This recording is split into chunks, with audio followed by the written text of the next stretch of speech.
Here's some monarchs on New England aster. I think that monarchs really like lavender and purple flowers such as New England aster, bee balm, clover, blazing star, thistle. Other butterflies do, but or they like other colors too, and other butterflies like them too, but I always see monarchs more on purple flowers almost than any other flower.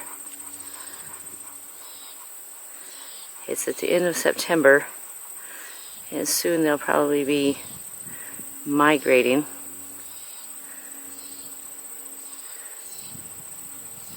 So these adult butterflies might not even lay eggs here, but they might start to migrate south soon. Maybe they're just nectaring up, storing up energy for the journey. There's a honeybee.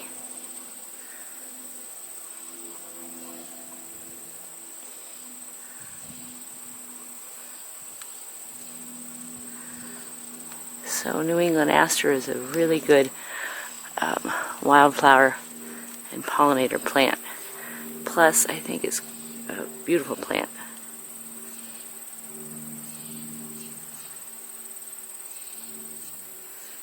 It adds a lot of color to the garden, even if it's a more naturalized area like this, a meadow. It still adds a lot of color in the fall. That's when it blooms. And then it contrasts really well with goldenrod. And goldenrod, of course, is another favorite plant of pollinators.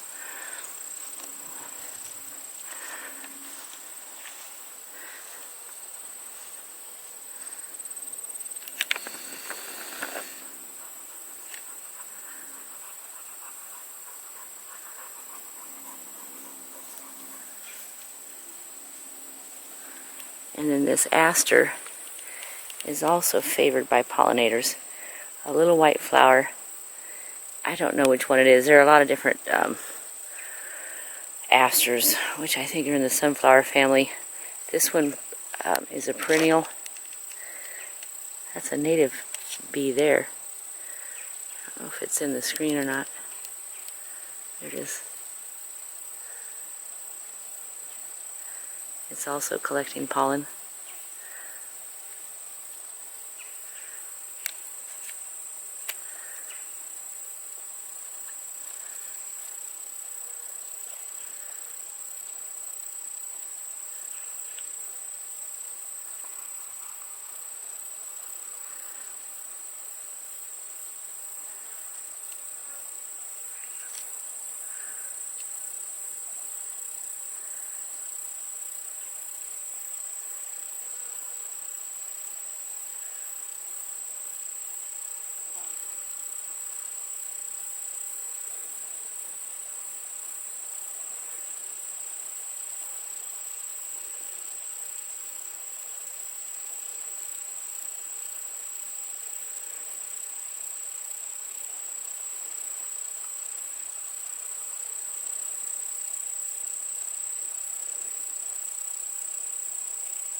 So in the fall, there's bounty for the pollinators to help them store up in their different ways for the winter, whether it's honey with honeybees or pollen stores for solitary bees.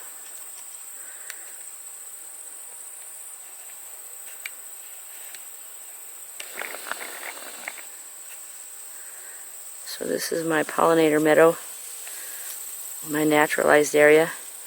There's still some invasive species in here, but slowly through the years I've been able to pull out a lot of the invasive or less desirable plants and focus on these sort of plants.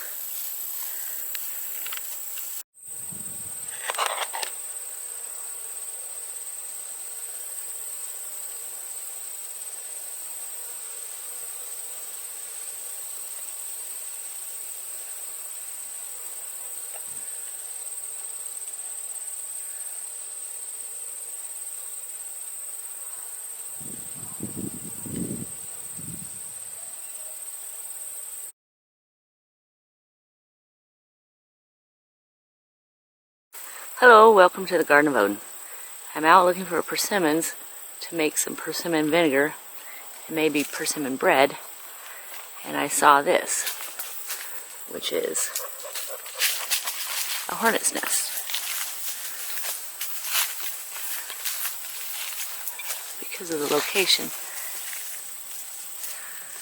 the sun is in my eyes, so I don't know if that's a very good view of it or not.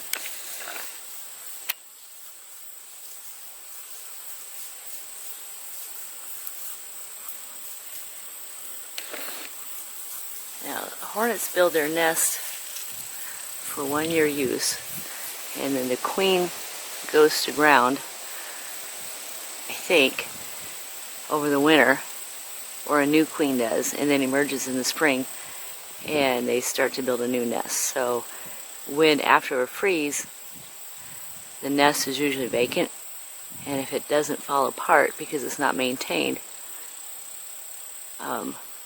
then, or I should say, the hornets keep the nest in good repair. After a freeze and the hornets die off for the year, the nest will fall apart quickly. So I'm going to try to get out here after a first freeze and cut this down from a tree.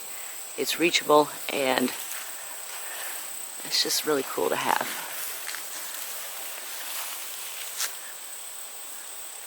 It's here in this oak tree, in this shingle oak tree. But anyway, I thought that was kind of cool.